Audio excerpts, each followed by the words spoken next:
ప్రజాస్వామ్యంలో రాజకీయాలకు చాలా విలువ ఉంది. రాజకీయాలు చేసేవారిపై పెద్ద బాధ్యత ఉంది. కానీ పార్టీలు నేతలకు ఇవేమీ పట్టవా? మరీ ముఖ్యంగా తెలుగు రాష్ట్రాల్లో రాజకీయం రోజురోజుకు దిగజారిపోతోంది. రాజకీయాలకు అర్థం మార్చేసి ప్రతీకారమే రాజకీయం అనే స్థాయికి దిగజార్చారు నేతలు. పగ సాధించడమే రాజకీయాల పరమావధిగా మారిన దుస్థితి కనిపిస్తోంది. ఈ అంశంపైనే చైర్మన్స్ డెస్క్ చూద్దాం.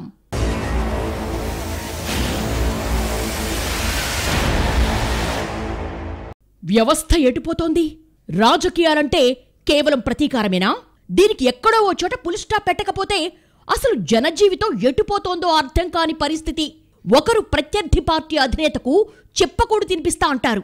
మరొకరు మేం అధికారంలోకి రాగానే అధికార భవనాలు కూల్చేస్తామంటారు.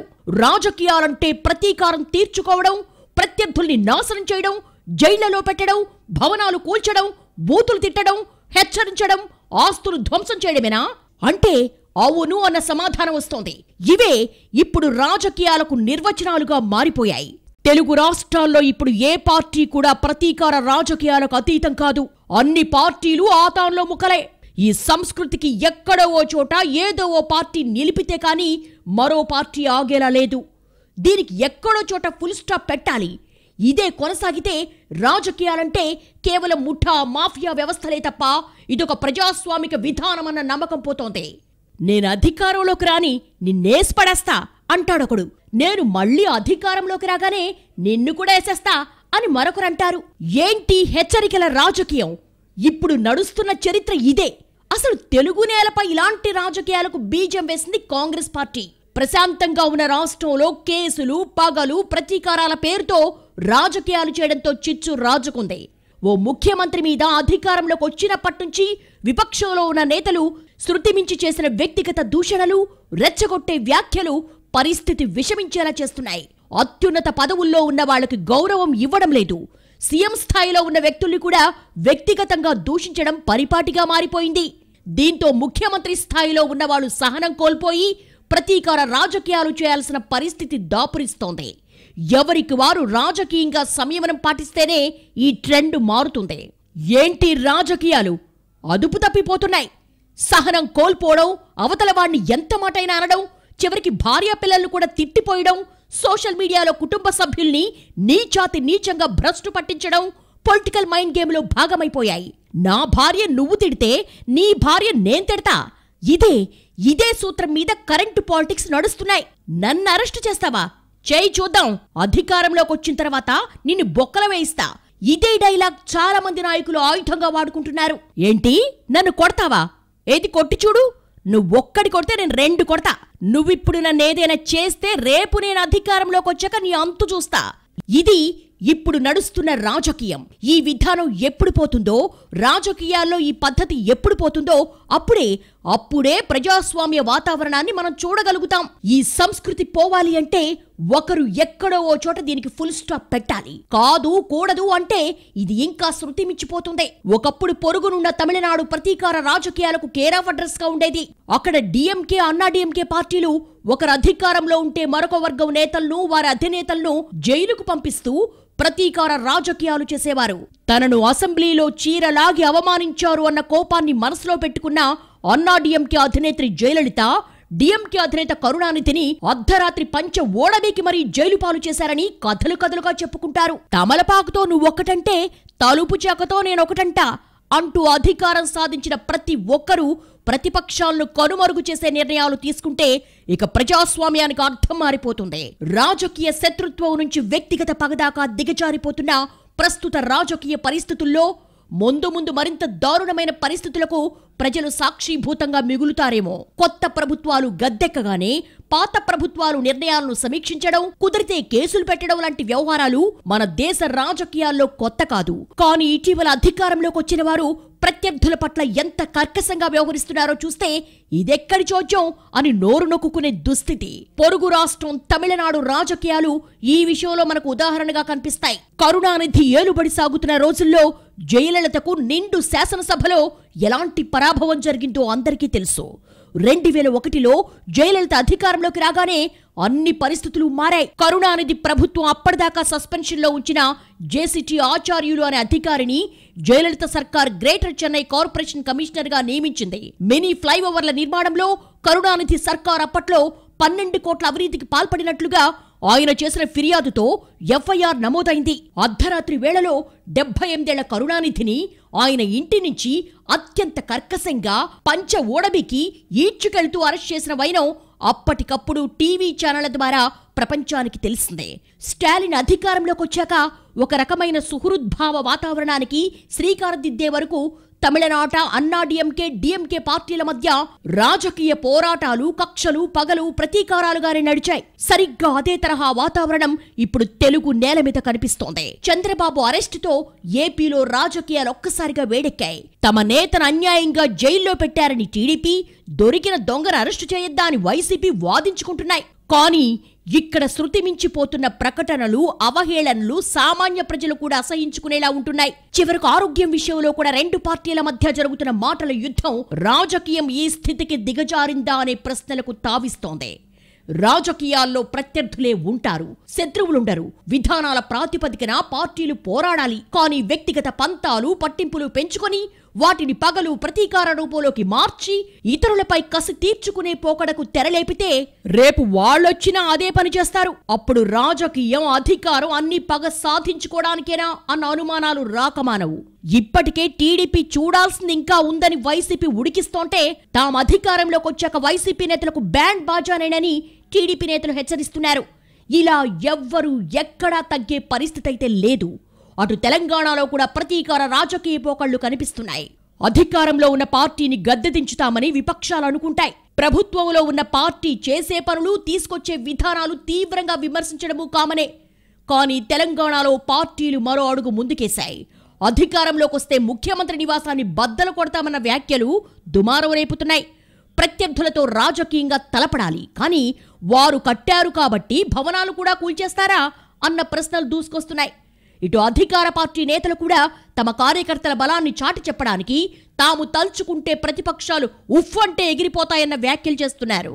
వీటిని తిప్పికొట్టడానికి ప్రతిపక్షాలు కూడా అదే స్థాయిలో మాట్లాడుతున్నారు. చివరికి ఎవ్వరు ఏమవుతారో తాము అధికారంలోకి వచ్చాక చూపిస్తామనే హెచ్చరికలు విని తరించాల్సిన దుస్థితిలో జనం ఉన్నారు.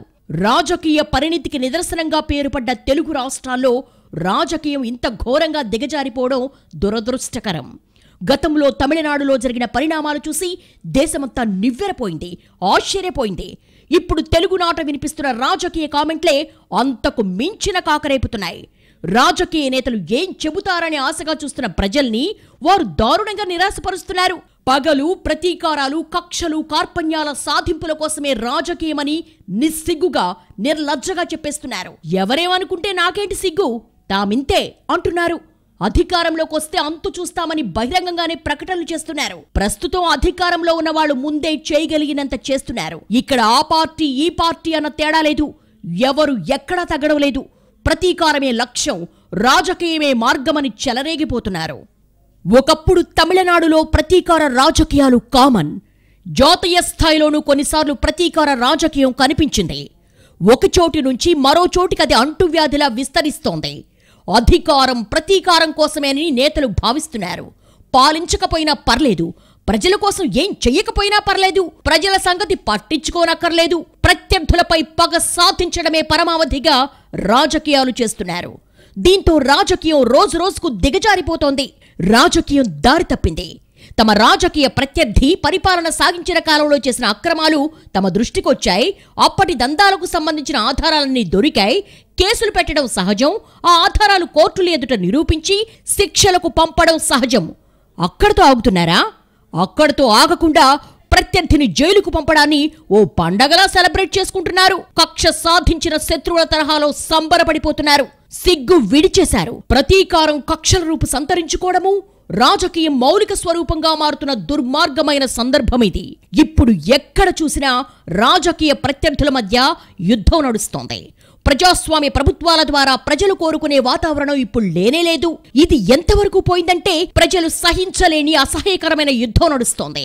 సాధారణంగా ఎన్నికల నోటిఫికేషన్లు వచ్చిన తర్వాత అధికారం కోసం తలపడే పార్టీల మధ్య యుద్ధం మొదలవుతుంది. ఈ యుద్ధం ప్రతి ఎన్నికల సమయంలో ఉండేదే. ఒకరి మీద మరొకరు ఆరోపణలు చేస్తూ ఉంటారు. తమ ప్రత్యర్థులు ఏ రకంగా పాలకులుగా పనికిరారో నిరూపించడానికి ప్రయత్నిస్తూ ఉంటారు. తాము అధికారంలోకి వస్తే ఏ రకంగా అద్భుతాలు చేయగలమో నమ్మించడానికి కూడా ప్రయత్నిస్తూ ఉంటారు. ఆ యుద్ధం మొత్తం ఇంతవరకే పరిమితమవుతుంది. కానీ ఈ యుద్ధం రాజకీయ యుద్ధం. అంతటితో ఆగదిది. పగ, ప్రతీకారం, కక్ష, పైశాచిక ఆనందం పొందడం లాంటి కళల్లో నేతలు ఆరితేరిపోయారు. ప్రస్తుత రాజకీయాలు చూస్తుంటే నేతలంతా బెస్ట్ విలన్ అవార్డు కోసం పోటాపోటీగా పనిచేస్తున్న పరిస్థితి కనిపిస్తోంది. ప్రత్యర్థుల్ని ఇబ్బంది పెట్టడం అంటే అలా ఇలా కాదు. అరెస్టు చేస్తే చాలదు. ఆ సమయంలో ఎలా వ్యవహరించాలి? కేవలం జైలుకు పంపితే సరిపోతుందా? అక్కడ ఎలా నడుచుకోవాలి? ఇలా వచ్చిన ఏ అవకాశాన్ని వదలడం లేదు నేతలు. ఇప్పుడు ఇలాంటి ధోరణులు అవలంబిస్తున్న పార్టీలు భవిష్యత్తులో స్పందించే తీరు ఎలా ఉండబోతోంది అనేది ప్రశ్నార్థకంగా మారుతోంది. ఈ పోకడల భవిష్యత్ కోపాలను ఊహించుకోవాలంటేనే భయమేస్తోంది. ఒక పార్టీ అవమానాలను ఖాతరు చేయకుండా దిగజారుడుతనంతో పతనాలకు వెళుతోంది. మరో పార్టీ రాజకీయాల స్వరూప స్వభావాలను పగ, కక్షలకు ప్రతీకారంగా మార్చేస్తోంది. ఈ పరిణామాలతో భవిష్యత్తు ఊహించుకుంటేనే భయమేస్తోంది. రాజకీయమంటే ఇదా? రాజకీయమంటే ప్రజలకు, సమాజానికి ఏదైనా మంచి చేయడానికి నాయకులు ఈ రంగంలో అడుగుపెట్టే పరిస్థితి ఒకప్పట్లో ఉండేది. సేవాభావంతో పాటు తొలినాళ్ల నుంచి కూడా రాజకీయ పదవుల ద్వారా దక్కగల అధికార వైభవం, అధికార హోదాల మీద కాంక్ష అందరినీ ఈ రంగంలోకి తీసుకొచ్చేవే. అధికారంలో ఉండే మజా కోసం రాజకీయాల్లోకి వచ్చేవారు కాలక్రమంలో రాజకీయాల గమన రీతులు మార్చేశారు. రాజకీయాల్లోకి రావడం అనేది ఇబ్బడి ముబ్బడిగా సంపాదన కోసం అనుకునే రోజులొచ్చాయి. ఎమ్మెల్యే కావడానికి 10-20 కోట్లు ఖర్చు పెట్టేవారు, ఎంపీ కావడానికి 100 కోట్ల ఖర్చుకైనా వెనకాడని వారు తమ పెట్టుబడిని తిరిగి రాబట్టుకోవడమే ప్రధాన లక్ష్యంగా రాజకీయ రూపురేఖలను మార్చేస్తూ వచ్చారు. ఈ దశను కూడా సమాజం వేరే గత్యంతరం లేని స్థితిలో అంగీకరిస్తోంది. కానీ ఇప్పుడు రాజకీయ వ్యవహారాలను చూస్తుంటేనే చీత్కారం కలుగుతోంది. సిగ్గు విడిచేసి ప్రతీకారం, కక్షల రూపు సంతరించుకోవడమే నవీనతరం రాజకీయాల శైలిగా కనిపిస్తోంది. ఇది అత్యంత ప్రమాదకరమైన పరిణామం. అధికారంలో ఎవరైనా ఉండొచ్చు, కానీ తామెలాంటి రాజకీయాలకు ప్రతినిధిగా ఉన్నామో ఒకే ఒక్కసారి ఆత్మ సమీక్ష చేసుకోవాలి. లేకపోతే రాజకీయాలను పతనం చేసే శాశ్వత చెడ్డ పేరు రాక తప్పదు. ప్రజాస్వామ్య దేశంలో రాజకీయాలకు చాలా ప్రాధాన్యత ఉంది. జనం ఓట్లతో గెలిచి జనం కోసం పనిచేసే ప్రభుత్వం ఏర్పడుతుంది. ప్రతిపక్షంలో ఉన్న పార్టీలు ప్రభుత్వాలకు చెక్ పెట్టే అవకాశం ఉంటుంది. ప్రజల ముందుకు నిజాల్ని తీసుకొచ్చే బాధ్యత ఉంటుంది. ప్రశ్నించే ప్రతిపక్షం ఉంటుంది. కానీ అధికారం మాత్రమే రాజకీయాలకు పరమావధిగా ఉన్న కాలంలో ఎదుటిపక్షం అనేదే లేకుండా చేసుకుంటే పోటీయే లేకుండా పోతుంది. అధికారం వీలైనంత స్థిరపడుతుంది. ఈ వికృత పోకడలే పార్టీలతో తప్పటడుగులు వేయిస్తున్నాయి. నేతలతో చెయ్యకూడని పనులు చేయిస్తున్నాయి.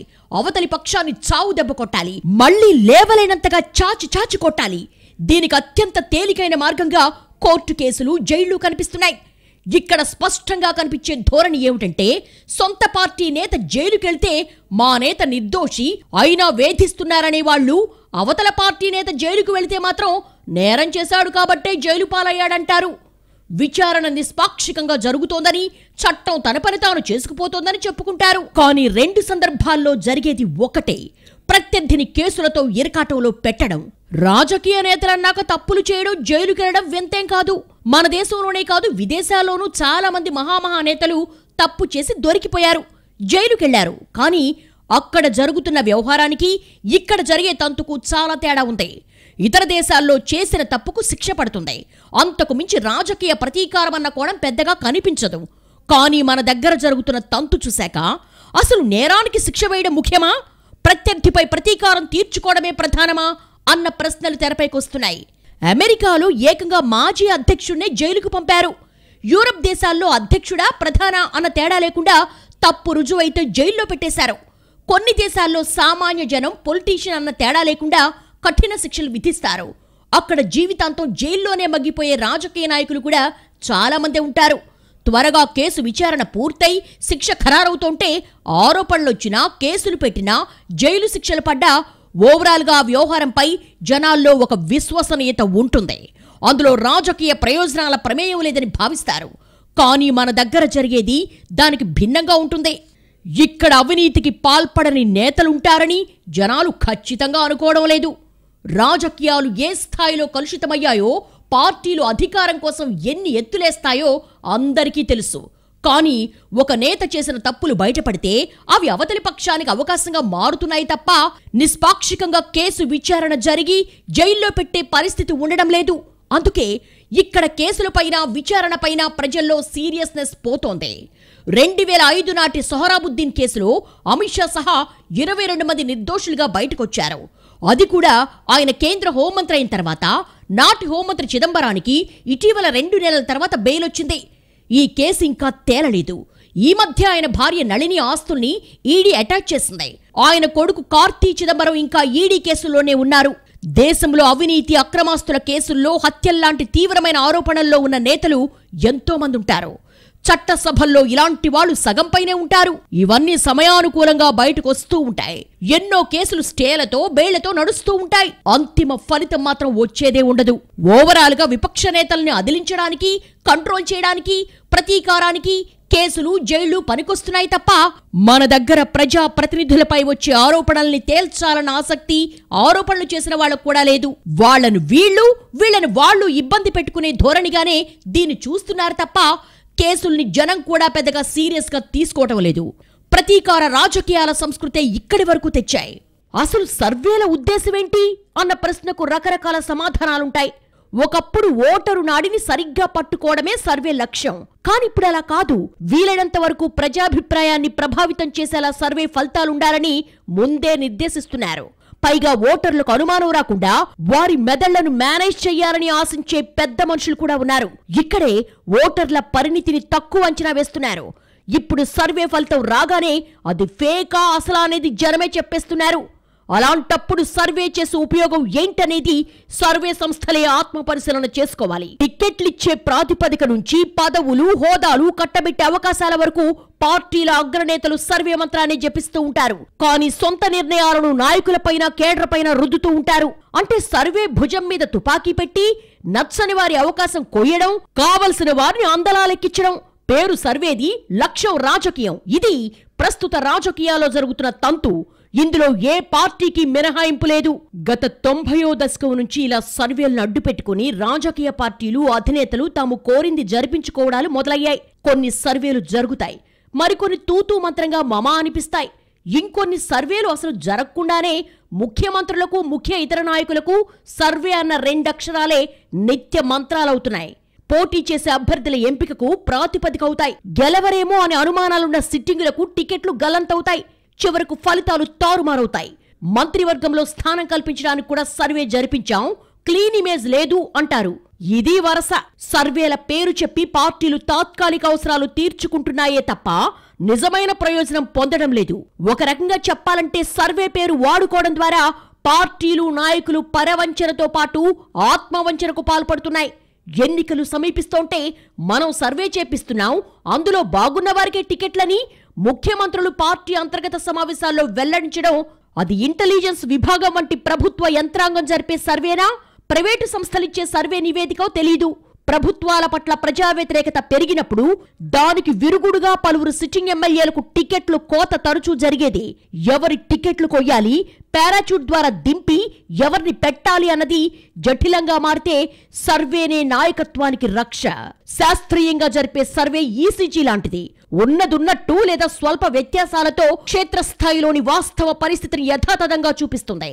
కానీ నిజమైన సర్వే ఏజెన్సీలను ఎంచుకోవడం, వారిచ్చే ఇన్పుట్స్ సరిగా అన్వయించడం, సిఫార్సులను అనుసరించడం చేస్తే పార్టీలకైనా ప్రభుత్వాలకైనా ఎంతో కొంత ఉపయోగం. మన వ్యవస్థలో అది సరిగా జరగదు.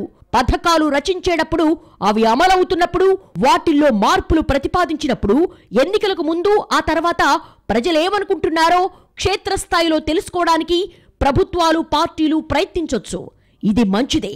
ఉన్న పనితీరు కొనసాగించడానికో మార్చుకోవడానికో అవకాశం ఉంటుంది.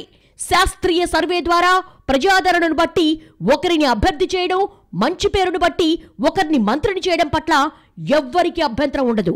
అయితే దేని పట్ల ప్రజలు అనుకూలంగా ఉన్నారు, దేన్ని వ్యతిరేకిస్తున్నారు, ఏ మార్పులు కోరుకుంటున్నారు అన్న విషయాలను యథాతథంగా స్వీకరించే చిత్తశుద్ధి, నిజాయితీ నాయకుల్లో ఉండాలి. కొన్నిసార్లు సర్వే ప్రతికూలంగా వస్తే చాలు పక్కన పడేస్తారు. ఎందుకు ప్రతికూలంగా ఉంది, ప్రజలు ఏం ఆలోచిస్తున్నారు, ప్రతికూలత అధిగమించడానికి ఏం చెయ్యాలి అన్న ఆలోచన సాగాలి. అంతే తప్ప సర్వేలో ఒకటొస్తే బయటికి ఇంకోటి చెప్పడం, అసలు సర్వేనే జరిపించకుండా ఆ పేరు చెప్పి మనకు తోచింది చెయ్యడం నిరుపయోగం.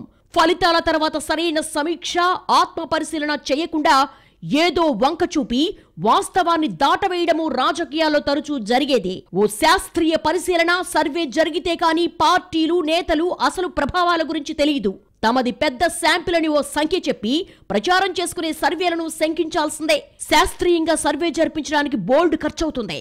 దాన్ని ఎలా నిర్వహిస్తున్నారు, ఎవరు పాల్గొంటున్నారు, డేటా అన్వయం చేసే రాజకీయ విశ్లేషకులెవరు, డబ్బెక్కడిది, ఇలాంటి విషయాలు చెబుతూ సర్వే సంస్థలు పారదర్శకంగా ఉండాలి. జనం నాడిని జాగ్రత్తగా పట్టి విశ్లేషించడంలో దేశవ్యాప్తంగా కొన్ని నిబద్ధత కలిగిన పేర్లున్నాయి. Measuring voting behaviour in India వంటి మంచి పుస్తకాలొచ్చాయి. ఒకవైపు సాంకేతికత పెరుగుతోంటే మరోవైపు కామన్ సెన్స్ సన్నగిల్లుతోంది. సర్వేలు శాస్త్రీయంగా జరిగి జనాభిప్రాయానికి పెద్దపీట దక్కితే ప్రజాస్వామ్యం బలపడుతుంది తప్ప సర్వే వంకతో కాదు. సర్వేలు ఇప్పుడు ఎక్కడ చూసినా ఇదే మాట. అధికార పార్టీలు, విపక్షాలకు చెందిన ఆశావహులు ఎక్కువగా సర్వేలపైనే ఆధారపడుతూ ఉండడంతో సర్వే సంస్థలు పుట్టగొడుగుల్లా పుట్టుకొస్తున్నాయి. ప్రజా నాడిని తాము పట్టి మీకు చెబుతామని ప్రజాప్రతినిధులను అనేక సర్వే సంస్థలు ఆశ పెడుతున్నాయి. నియోజకవర్గంలో ఉన్న సమస్యలతో పాటు ఏం చర్యలు తీసుకుంటే విజయం వరిస్తుందో కూడా చెబుతామని నమ్మబలుకుతున్నాయి. ఈ సర్వే సంస్థలు ప్రతి ప్రజాప్రతినిధి వద్దకు వెళ్లి మభ్యపెడుతున్నట్లు సమాచారం.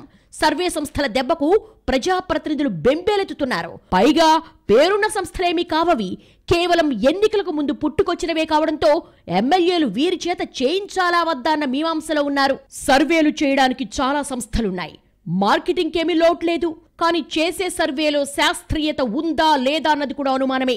ఎన్నికలొస్తున్నాయంటే చాలు సర్వేలు తెరపైకొచ్చేస్తాయి. ఫలానా పార్టీకి అన్ని సీట్లు, ఫలానా పార్టీదే అధికారం అంటూ బోలెడు ఊహాగానాలు హల్చల్ చేస్తూ ఉంటాయి. అసలు ఈ సర్వేలో శాస్త్రీయత ఎంత, వాటిలో విశ్వసనీయత ఏ మేరకుంటుంది అన్న సందేహాలు తలెత్తుతున్నాయి. సర్వేలకు శాంప్లింగ్, ప్రశ్నావళి రెండూ కీలకం. అభిప్రాయ సేకరణ చేసే సిబ్బంది నిబద్ధత, నిజాయితీ కూడా చాలా ముఖ్యం. ఎన్నికకు వ్యూహం మార్చాల్సి ఉంటుంది. అప్పుడే సర్వేలు వాస్తవ ఫలితాలకు దగ్గరగా ఉంటాయి. దీనికోసం సుదీర్ఘ కసరత్తు అవసరమవుతుంది. కానీ చాలాసార్లు సర్వే సంస్థలు హడావుడిగా ఫలితాలు వెల్లడిస్తున్నాయన్న అభిప్రాయాలున్నాయి. ఒక్కోసారి సర్వేకు వాస్తవ ఫలితాలకు సంబంధం లేకపోవడానికి ఇదే కారణమన్న వాదన ఉంది. ప్రస్తుత పరిస్థితుల్లో జననాడి పట్టుకోవడం అంత సులభం కాదు. జనాల్లో చైతన్యం బాగా పెరిగింది. కేవలం పత్రికల మీద ఆధారపడి ఉన్న రోజుల్లో అది ఏది చెబితే అదే నిజమని నమ్మేవారు. కానీ ప్రస్తుతం ప్రపంచం మారింది. సోషల్ మీడియా హవా పెరిగింది. ఫలితంగా జనాలకు వాస్తవ విషయాలు బోధపడుతున్నాయి. అందుకనుగుణంగానే నిర్ణయాలు తీసుకుంటున్నారు. దీంతో సర్వేలకు కూడా వారి నాడి పూర్తిగా అందడం లేదు. రాజకీయ పార్టీలు కూడా సర్వేలు తమకు అనుకూలంగా ఉన్నాయని సంబరపడి ఆదమర్చి కూర్చుంటే మొదటికే మోసమొచ్చే ప్రమాదం ఉంటుందని విశ్లేషకులు హెచ్చరిస్తున్నారు. అసలు ఈ సర్వేలు నిర్వహించే సంస్థలకు అందుకు కావలసిన అర్హతలు ఉన్నాయా అన్నది, ప్రజాభిప్రాయం తెలుసుకునే సర్వేలు నిర్వహించడం అన్నది కూడా ఒక సైన్స్ లో భాగం. దానికి తగిన సాంకేతిక పరిజ్ఞానం, నిపుణులైన సర్వే సిబ్బంది, అనుభవజ్ఞులైన సాంకేతిక నిపుణులు కావాలి. సర్వేలోకి వచ్చే వివిధ అంశాలపై ఆధారపడి సర్వేకు అవసరమైన మెథడాలజీ నిర్ణయించుకోవడానికి చాలా నిపుణత కావాలి. ఇవాళ ఇండియాలో ఈ అన్ని అర్హతలు ఉన్న సంస్థలు ఎన్నున్నాయన్న ప్రశ్నకు సమాధానం చెప్పడం కష్టం. ఆ బ్రాకెట్లోకి 1-2 సంస్థలన్నా వస్తాయా అన్న అనుమానంతో అన్ని పద్ధతి ప్రకారం సర్వే చేసే సంస్థలే అని కాసేపు మాట వరుసకు అనుకున్నా ఇండియా లాంటి వైవిధ్యభరిత దేశంలో, భారత్ లాంటి బహుళ పార్టీ వ్యవస్థలో ఎన్నికల సర్వేలు ఖచ్చితంగా చేయడం చాలా కష్టం. గత 5 ఏళ్లలో ఎన్ని సర్వేలు గురితప్పాయో చూస్తే ఇది ఎంత కష్టమో అర్థమవుతుంది. ఈ ప్రకారం పేరున్న సంస్థల్నే పరిగణలోకి తీసుకోవడం కష్టం. వాస్తవ పరిస్థితి ఇలా ఉండగా ఎప్పటికప్పుడు సర్వేలు చేయించుకోవాలన్న రాజకీయ పార్టీలు, రాజకీయ నాయకుల ఉబలాటాన్ని క్యాష్ చేసుకునేందుకు సర్వేల సంస్థలు పుట్టగొడుగుల్లా పుట్టుకొస్తున్నాయి. వీటిని నడిపేవారికి ఈ రంగంలో ఓనమాలు కూడా తెలియవు. వాటిని క్రోడీకరిస్తే సర్వే అయిపోతుందా? శాస్త్రీయత లేని సర్వేల వల్ల బెట్టింగుల రూపంలో చాలా మంది చాలా నష్టపోతున్నారు. కొంపలు కూలిపోతున్నాయి. బెట్టింగులను మాత్రమే దృష్టిలో ఉంచుకొని సర్వే అంచనాలు రూపొందిస్తే అది ఎవరికీ తెలియదు కదా. సర్వే అంచనాలు ఒకవేళ తప్పితే, ఆ అంచనాలు బారెడు దూరంలో గురి తప్పితే ఎవరూ దీనికి జవాబుదారీ కాదు కదా. సర్వే సంస్థలన్నీ నిప్పులాంటివని సర్టిఫికెట్ ఇవ్వలేం. అలాగని అందరూ కాసులకు కక్కుర్తి పడతారని నిందించలేం. సమాజంలో భిన్న రంగాల మాదిరే సర్వే సంస్థల్లోనూ అన్ని రకాల వారు ఉంటారు. జాతీయ రాష్ట్ర స్థాయి సంస్థల్లోనూ వారి పరిస్థితులు, అవసరాలు, అంచనాలు, అవకాశాలు కూడా ప్రభావం చూపుతాయి. కొన్ని సర్వేలు మొదట్లో మంచి ఉద్దేశంతో వచ్చినా తరువాత సదరు సంస్థలకు కుదిరే అవగాహనలను బట్టి ఫలితాలు పలుచనయ్యే అవకాశం ఉంటాయి. మరికొన్ని సంస్థలు సరైన కసరత్తు లేకుండా నామకే వాస్తే సర్వేలు ప్రకటించేవి కూడా ఉన్నాయి. మొత్తం మీద ఈ సర్వేల బాగోతంలో క్షీర నీర న్యాయం చేసే హంసలెవరనేది తేలాల్సిన విషయం.